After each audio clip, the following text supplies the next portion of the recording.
Good morning mga kamanhak. Narito sa Baol sa Paparon mga kamanhak. Mga din ang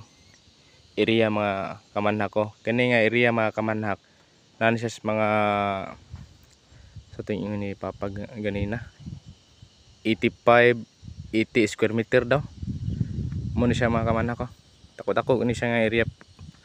biyag-biyag mga kamanhak. Ya kanay mo ni ang purok-purok mga kamanhak. Tara. Naman yung gamit pa pang magkuan diri magbaol nya kini sa mga kamanhak na siya gamay sad nga mani nya tara uban ni wa katubo lagi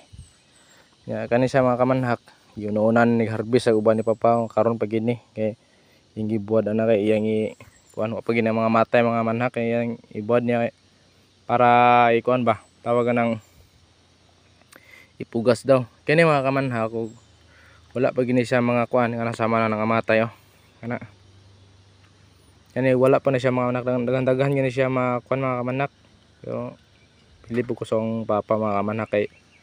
wala gi siya mo kuan ba wala gi siya mo give up ba basig nangamatay na yang kuan niya yang mga mais siya nga wala katubo way bunga na marug lang nga walay bunga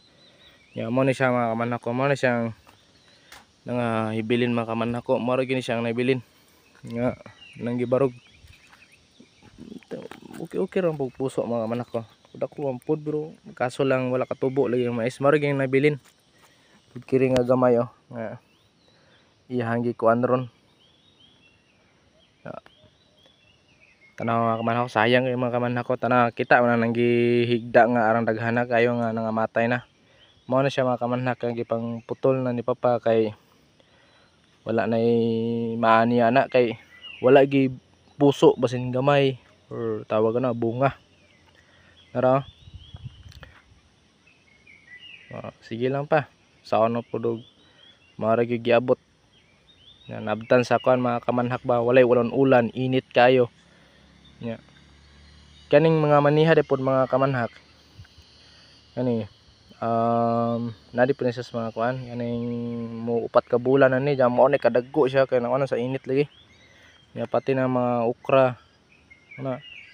mga okra nay napoy kamuting kahoy mga kamanhak ko